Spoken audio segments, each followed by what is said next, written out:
Birthday bachelors ಅಲ್ಲಿ something special ನನಗೆ. ಯಾಕಂದ್ರೆ ಮಹಾನಟಿ ಆದ್ಮೇಲೆ ತರುಣ್ ಸುಧೀರ್ ಸರ್ಗೆ ಕವನ ಬರ್ದಿರೋದ್ರಿಂದ ಇಟ್ಟಿ ಇವತ್ತಿಗೆ ಬರ್ಡೇ ಬ್ಯಾಚುಲರ್ಸ್ ಅಲ್ಲಿ ಸುನೀಲ್ ನನ್ ಪೇರ್ ಆಗಿ ಸಿಕ್ಕಿ ಒಂದ್ ಎಪಿಸೋಡ್ ಆಲ್ಮೋಸ್ಟ್ 23 ಎಪಿಸೋಡ್ಸ್ ಮಾಡಿದೀವಿ 6 months ಅಲ್ಲಿ.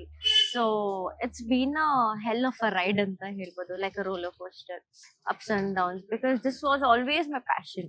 ಸೊ ಅದ್ರಿಂದ ಇವಾಗ ಡ್ರೀಮ್ ಕಮ್ ಟ್ರೂ ಆಗ್ತಿದೆ. ಸೊ ಇವಾಗ ಕಿಂಡರ್ ಗಾರ್ಡನ್ ಇಂದ ಎಲ್ಲ ಸ್ಟೆಪ್ ಬೈ ಸ್ಟೆಪ್ ಹೇಳ್ಕೊಂಡು ಇವಾಗ ನಾನು ಇವಾಗ ಫಸ್ಟ್ ಸ್ಟ್ಯಾಂಡರ್ಡ್ ಅಲ್ಲಿ ಇದ್ದೀನಿ ಅಂತ ಹೇಳಕ್ ಇಷ್ಟಪಡ್ತೀನಿ ಇನ್ ದಸ್ ಫೀಲ್ಡ್. ಸೊ ಆ ತರ every journey is a lesson. So ಬರ್ಡೇ ಬ್ಯಾಚುಲರ್ಸ್ ಬಂದ್ಬಿಟ್ಟು ಎಕ್ಸ್ಪೆಕ್ಟ್ ಮಾಡಿರ್ಲಿಲ್ಲ ವಿನ್ನೇ ಆಗ್ತೀವಿ ಶೋ ಅಂತ. Because when we came we didn't knew each other. ಅದಾದ್ಮೇಲೆ ಥರ್ಡ್ ಎಪಿಸೋಡ್ ಅಲ್ಲಿ ಸರ್ಪ್ರೈಸ್ ರೌಂಡ್ ಬರುತ್ತೆ. ಅದ್ರಲ್ಲಿ ಇವ್ರು ನನ್ ಕಾಡಿಸ್ತಾರೆ, ಬರ್ದೇ ಇರೋದು ಆಗಿರ್ಲಿ ಎಲ್ಲ ಮಾಡ್ತಾರೆ.